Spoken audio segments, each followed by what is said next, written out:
All I'll say is if you raise prices in the country, you should raise my salary. Being an influencer itself is really not enough. That's not allowance, man. Like, no, it's not clicking. So to me, it's like, it doesn't make sense. Welcome to a brand new episode of Chatterbox. I'm Kishan, your host, and on today's episode, we'll be talking all about combating the high cost of living in Singapore. Is it high? Is it low? Let's talk about it. And I have three special guests with me here. So I'm going to have you introduce yourself first. Okay. Hello, everybody. I'm Sarah. I'm 22 this year, and I'm currently working full-time as a video producer. Yeah. Wow, 22, video producer. Yeah. Are you living with your parents or are you living alone? I actually moved out like about 6 months ago. You moved out Yes. at 22? Yes. That is rare. How, why, what's the secret? Where are you getting your money from? I would say good savings. Wow. Yeah. 22, That's right. What was I doing at 22? 22, I was struggling to even make my first buck, you know. Hi everybody, my name is Louis. I'm actually 29, turning 29 this year, and I'm an Associate Director as of today in Great Eastern as a financial advisor. Hi everyone, my name is Sophia and I'm a freelance digital content creator. Nice. 27-year-old this year, and interesting fact, maybe I'm a mom of one. How's that going? It's been great, honestly. Yeah? It's been great. Is that adding to the cost of living or no? Certainly. It is really expensive to raise kids in Singapore. We're going to start with a short game. It's yay or nay, because we Okay. just want to break the So yay. ice Yes. between Okay. everybody. So it's very simple. You have a paddle with you. The happy face is for yay. The sad face is for nay. Alright. And then if you put it in the middle, is you're conflicted and you don't want to get cancelled. Oh, can Yeah. Okay. Can, Yeah. okay. You ready? Right. Okay. Let's go. So we'll answer together, yeah? Living in Singapore is very expensive compared to other first world countries. Yay or nay? 3, Okay. 2, 1. Huh. Okay, everybody says yes. Living I in put Singapore. all. She said I put all. She all. Oh, you put on? Yeah. Why do you say so? If we're comparing us to other countries as well, like especially those first world countries, right? I think the cost of living is already pretty different. You know, now that I'm working and things like that, I'm comparing how like adulting feels like and things like that. I'm actually starting to see money is actually a very huge thing, like, you know, for us over here. So if I were to compare to other countries, definitely I think we are more or less on par with them as well. Yeah. Have you visited other countries? Yes, London. Let's compare that for a bit. Yeah. Prices in London versus Singapore I now. felt the pinch there. You felt the pinch Yeah. there. Which was more expensive?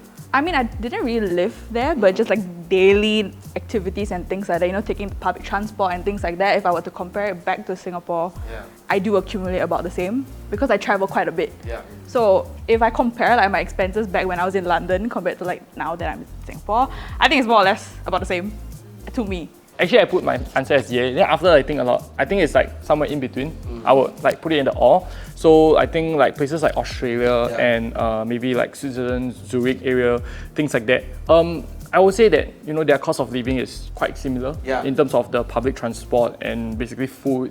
And actually the food maybe in overseas is a little bit more expensive as compared to Singapore, because I think in Singapore I believe there's a very good system in a sense that yes, the cost of living is high, but there is also like the coffee shop food that we can actually consume and things like that. I think the cost of living for Singapore as compared to other first world countries is a little bit higher than normal.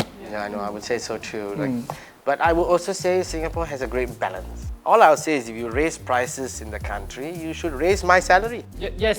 Yes. Say it louder. Yes, please. Petition. Please raise salary. I think the reason why I put like all, right, because it is really expensive here in Singapore, but I find that it depends on your kind of lifestyle. Yeah, it really depends on your lifestyle, whether you have your own personal transport like car, or you take public transport, or the places that you go to eat, which is like either restaurants or hawker centers. But if I were to compare with other first world countries, I don't know why, but the first thing that came to my mind was New York. Yeah, the apartments there are really, really expensive. Australia as well. Yeah, so I think there is like a sort of like a balance here in Singapore, but it is really, really expensive lah. Taking private hire transport, Grab, taxi, daily instead of getting a car to save money. 1, 2, 3. Actually, I wasn't a very strong advocate on car. That time I calculate a quick calculation now, and it goes up to about maybe 100 plus going 200 per day, because you know, like the peak hour is already 40 plus, 50 plus, and if you run the whole day, you know, each day is about 100 plus going 200. Do you drive? Yeah, I drove. So A day, how much does a car cost? That's why I say, depending whether your car is being paid for, fully paid for, and you know, are you still doing your loan and things like that. Some loans can goes up to about 1K plus 2K maybe. Yeah. Interesting point of view, because I'm just looking at it at like, you got road tax, you got parking, Insurance. you got insurance, you got your petrol, petrol, parking. car, then occasional samananti you have to pay. that's true. That's why I take Grab. Because to me is that if you can don't use or don't buy, if you can don't buy car, I would say that try not to, unless you use it very often. For me personally, like I drive. Okay, I decided to share the car with my husband because we realized that commuting wise, it was really like a challenge for us because he stays at Bukit Panjang at that point of time and I was staying at Sengkang. So there was this one point of time where we actually calculated our expenses for Grab, like for both of us, like when we go on dates and stuff like that. And it was actually like pretty expensive. I think it was like around 600 plus per month, but that was in 2018, yeah. So we realized that, okay, why not? No, we had like some savings and then we down pay for a car and then we were just paying for per month about like 400, like that. So we kind of like save on that. My daily expenses for Grab can come up to at least 60 to 70 bucks. But you got no choice because I got things, you know, I really don't want to drive because if I drive, I gotta look for parking, that's time. Getting food delivery instead of taking food away because time saved from traveling equals to money saved. Ready? Yep. In 3, 2, 1. Okay, sorry. Is this yay for taking food away or is this yay to getting food delivered? Getting food delivered. Are we all on the same page? Yes. I did this calculation with my mom actually. Oh, okay. So we were like just sitting down thinking whether we should head out to get food or just order it from our phones. For us to get there, it's already paying a certain amount for the Grab car charge. And then coming back, you also have to pay for that as well. Might as well just eat there. Yeah. You know, that kind of thing. Yep. If we're doing the calculations, getting it delivered is so much cheaper because it's like $3, right? $3 because I subscribe to Grab Unlimited. Oh, Yeah. okay. We are on the same page. Yes. Subscribe. Yes. So delivery only $1. Platinum member. Hey, Yeah. You spend what, $15, you get free delivery, Yeah, right? $3 But off. you must spend $15. Yeah, but I strategize. I try to like, for like a day, I try to buy like 2 meals. Yeah, but then again, like if I have the choice, I'll cook lah. I also get like food delivered, but at the same time, because like we drive, right? So it's sometimes like I will take the opportunity of getting the 15% off pickup, Yeah, right? Credit cards are useful to combat high costs of living in Singapore. Yay or nay? Okay. Ready? Three, 3, 2, two, 1. one. Okay. For credit card, it does help with accumulating miles as well as having a little bit cashback here and there. You know, we have like a little bit of discount, like Shopee 5% discount, 3% discount, something like that. So in a sense that, okay, in terms of combating your living habit, you also track your expenses and budget a little bit closer so you don't overspend on certain things. So you set aside this money, like, okay, I'm gonna spend like this amount of money to spend on certain things. And then that is where this thing comes and help in terms of combating this, you know, high cost of living. First things first again, I have no credit card. Oh, very good. Yeah. So I really feel I I have no say in this because you know I haven't gotten my first credit card and things like that. But I'm living okay without a credit card as well right now, especially at my age. So I feel like it's not really, it doesn't make sense for me to go and get a credit card at this age because I feel like why do I have to when I'm already surviving all right with a debit card? And you know with all the cashback things, that would mean you have to spend more money in order to accumulate all these like benefits and things like that. But these are benefits that I can probably just earn it in my own way. And to me, because for myself, I'm a freelancer. So it's like, it's not constant income per month. Like it's very difficult to gauge my income. So I'd rather not take a credit card because like I wouldn't know how much my income would be for that month. So it's very difficult. I'd rather like see my money like in front of me or like, okay, I'll spend this amount. Yeah, and I'll feel like a bit safer in that sense. Yeah, I think it's a bit like quite scary, right? Should we take on more jobs if I am struggling financially? Okay. 3, 2, 1. You know, at the start when you're still hustling and things like that, if a side hustle help, you know, like having, if you have a hobby that you like, they can like, you know, earn a certain level of side hustle, I think it's always good to have. I think that's always important also, and it's always good to have a little bit more extra income and extra job to have. Whatever he's saying makes sense as well. But I have had that phase. Of course he does, I think he's qualified. Financial advisor, of course. Of course, yeah, but I was at that stage before where I was juggling multiple jobs as well, just for me to earn some more money, you know, because I always liked the idea of having backup savings and things like that. Yeah. It was at one point something that I really like wanted to continue doing like for the rest of my life, like juggling multiple jobs. But even though I did that for maybe like about a year-ish, I felt like I was very burnt out. Being an influencer itself is really not enough. Like me and my husband, we are always like trying to find like more things to do. So we just started like a small home-based business end of last year. So we created like our own concoction of honey lemon, right? Yeah, it's actually like a home recipe, and then we decided to like sell it. And we thought that would be enough. And it's still not enough. But I think for me, it's just more of like what's next, you know? It's always what's it's always what's next. I think it's also because of the rapid society that we're living in. Have you ever considered moving to a different city, country with a lower cost of living? The only country that I was thinking about was actually Australia. But then that is also about the same and it's still expensive, so probably not. Lah. But they earn more. Lah. And it's a bit more like slower pace. Slower, a lot. Is Is it a good ideology to say, the amount of money I spend on my HDB, I go overseas, I can buy a bungalow. Actually That's fine. You're right. It's because of the amount of money we make here, therefore we feel when we go overseas, we are the king of the world. We can buy whatever we want, right? But if you were working overseas and made that money, Then it's you're not going to afford a cent here.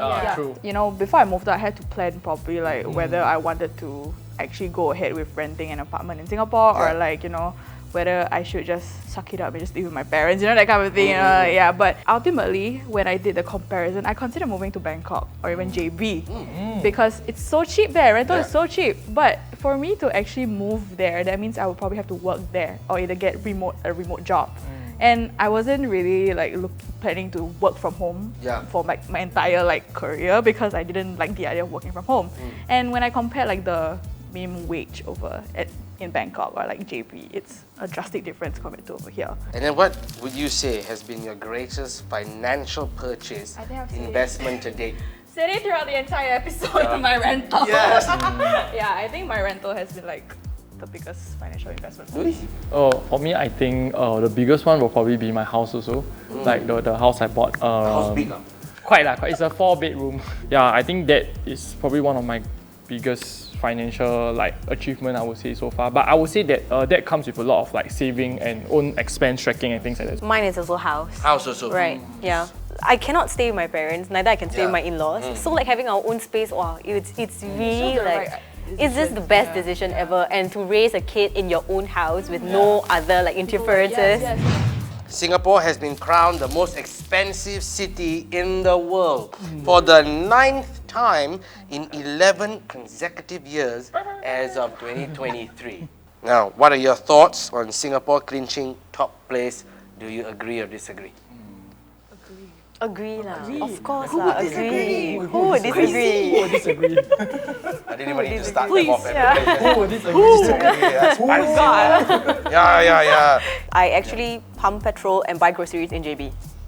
Yeah, I travel to JB like every week. Yeah, actually, I want to know about like your kids' extent. Like, do you buy like diapers and like the milk powder, everything from JB side? And you know, like for me, I think like in things like if I have a kid, I'll probably do that. I'll like go JB stock up Everything, then Because it's Rephrase way your cheaper. question. Yeah. It would be, is it cheaper?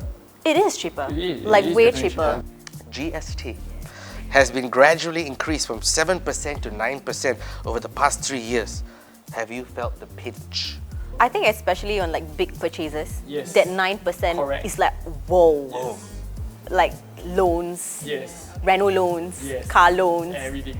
Yeah, big purchases when Big you buy purchases, like you hit. electronic items. Yeah, Yeah, very you can painful. really feel it, and especially as like a small business owner, like we are getting our supplies also. Wow, the 1% increase. We're like, oh my goodness, what is this? And like for us to like raise the cost for our customers because we just started, it's like kind of unfair as well. So we're really just absorbing the cost for now. 3 years ago when you're 19, that was 7%. Now 22, What's the main? did you feel anything? Yeah. The GST is also not the main problem also, you know. There's also the service charge, service you know. charge, 10%. 10%. Yeah, so to me it's like, oh my god, like I wow. like the crazy. service charge actually. You know, I it's mean, okay, yeah. tipping without tipping. Yes, Oh, yeah, yes, true. correct, That's correct. You know, when you go Yeah. overseas, you have to tip. They're looking at you. No? Now, the Singapore government has implemented various schemes for some financial assistance and also distributed CDC vouchers for every household to utilize. Do you think this is effective? Not enough. Straight up, not enough. Not enough. Really not enough. Not enough. Not enough. Not enough. How much you want? No, as in not how much you want, but it's more of like the frequency. It's like you give us like maybe once in a few months. And then what about the remaining months, you know what I mean? If you spend one time at NTUC, for example, like here, if you spend it here, because I usually like spend my groceries in JB, right? But like wherever I spend in like NTUC here, it's like one time you spend like close to $300. And then it's not enough. And then it's like only for like what, 3 people? 3 people household. Not enough. That's like all the CDC voucher gone. Yeah, definitely. And then how about like the upcoming months? I hope, someone is listening and, they can feel for the people, maybe something can be done. I was just thinking about it, like they gave us how much, like for like the 300, GST right? payout. 300. Yeah, like 300. Yeah. Yeah. What about my other months? And that's barely like an intern's pay, honestly. Fair. Like if we're comparing to an intern's pay, that's not allowance, man. Like no, it's not clicking. So to me, it's like it doesn't make sense. I agree, it's never enough. But at the same time, I feel that does it actually help? I think that if you really fully utilize properly, right, I think that it does help to a very big extent. Because like maybe my cost of living, me personally, not as high. I'm someone that I don't really like to go cafe. I like to eat like coffee shop food as much as possible. Yeah, it's not enough, yes, but it does help. It does help. How long do your government payouts, CDC vouchers last you? For me, it lasts me for quite some time. Because sometimes I also forget that got CDC voucher. Irritating. Sometimes. But actually, when my grocery shopping, maybe I don't really cook so much at home. So my grocery shopping actually is usually when I invite my friends over, then we have like normal Coke and normal drinks.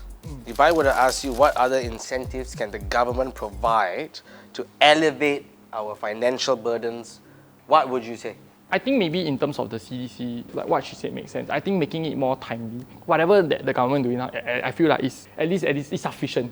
But is it enough? There is also definitely more ways. But I can't really think of any other ways that, how government can give us more money. I'm thinking if everybody increase pay and everything, then it also cause a certain level of inflation also. Then it's a never-ending circle of life, I would say.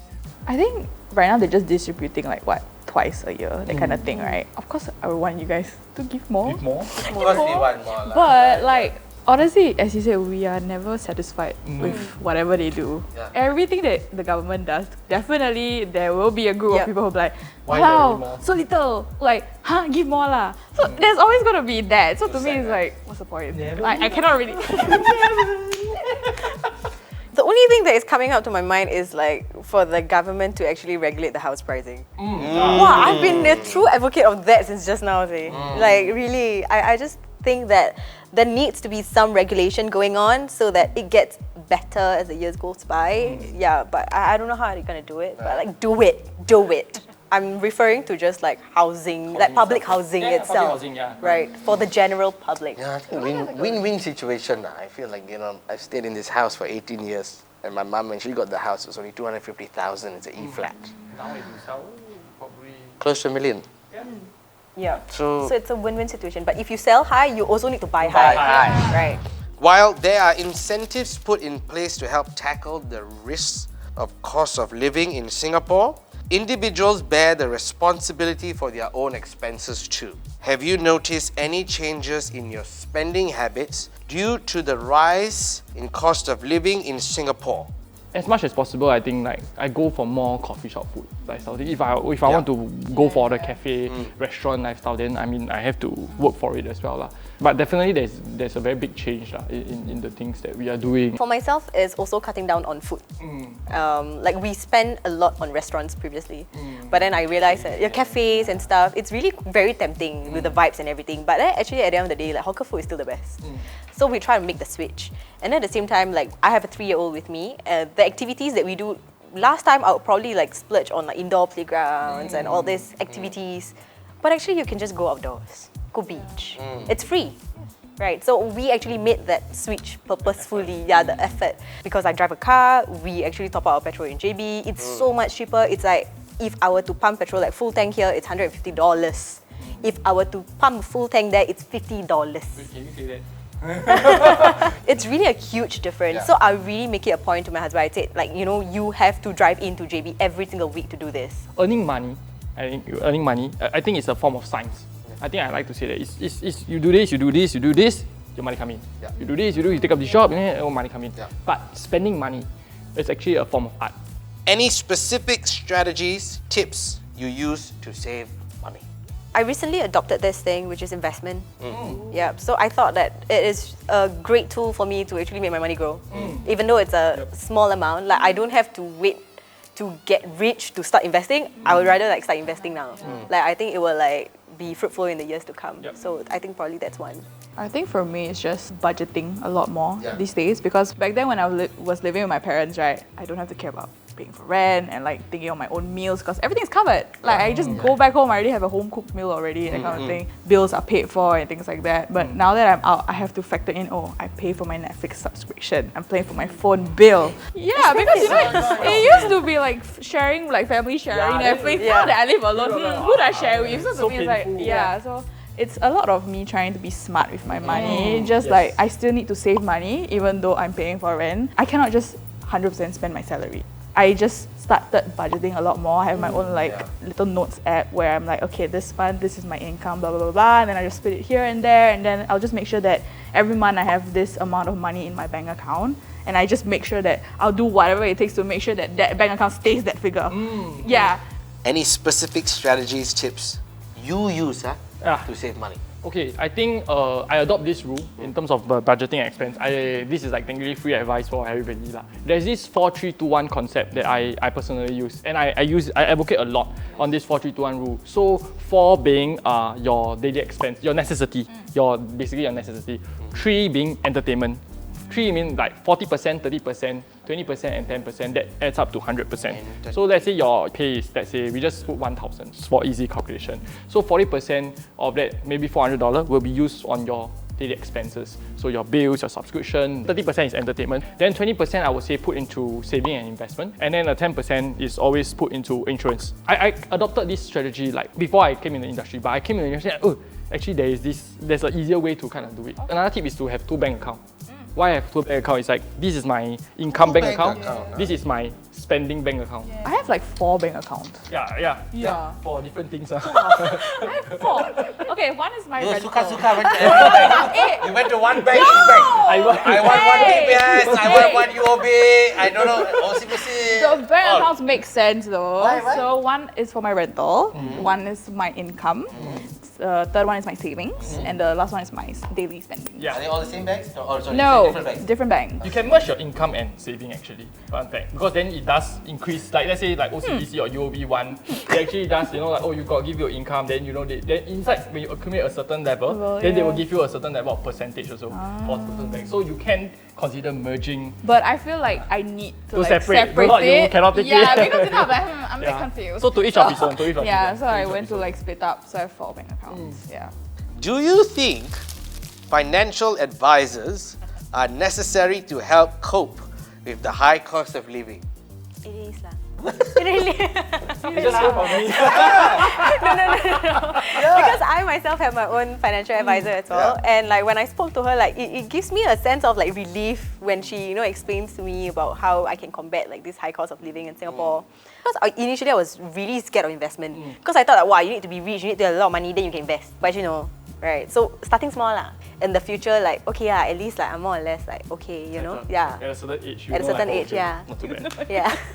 It didn't occur to me that I need a financial advisor to like learn how to manage my money, that kind of thing. So whenever I have friends like asking me how I manage my finances and things like that, I do share with them. So to me, it's like I also like telling them advice, so I don't really have to look for advice out there as well, you know. Yeah. How important is financial literacy? I think not everybody have the time to go and learn about their own finance or what and things like that. And I think that is the job of financial advisor. So what do we do in general is that we do give general advice like that, like, you know, like this budgeting kind of thing. But on our own end, we also have our own knowledge in terms of how insurance work, how savings work, how investment work, and how can that actually help you as a person to elevate your own financial status in the years to come. And I think with good financial planning, right, it actually does help someone in terms of planning and things like that. Because without financial planning, we are just taking, spending, and then, you know, we don't have that level of control. And I think for us, what we are doing is we are providing this level of structure to help people out there, basically. Now, how can one reduce the anxiety about the economy? I think we draw back to lifestyle because we say we never enough, you know. After house, we have car, we have this. Then after house, after you have house already, then you want to upgrade your house, you want car. And it's a very kind of like a toxic cycle if you want to have more and more and more. So if we just take a deep breath and we just take a step back and look at our lifestyle again and to see where can we kind of cut down in terms of certain different things. I think for me, it's just more of like finding more opportunities for yourself to grow your money. I think that's the number one step already, honestly, because that's something that I've been doing since I was like 17, 18. Because I know I can manage my finances. So honestly, this whole anxiety thing, it's not really a big problem for me because I've learned how to manage my finances. It's more of like worrying for his future, like how's it gonna be when it's time to like adult. Yeah, uni fees and stuff like that. But then the thing is, like now we are really trying to like hustle as hard, just focus on our business and you know like try and open like more businesses and stuff like that. Okay, we're down to our final segment. Very easy. All you have to do is raise the paddle if you ever. Ready? Okay. Ready? Okay. Chosen to sleep over hunger to save money. Yeah, okay. Okay. Brought your own bag because you refuse to pay for the plastic bag. Okay. Recycling. I don't do it because of the money, I do it for Mother Nature. Correct. Participated in lucky draws with cash rewards.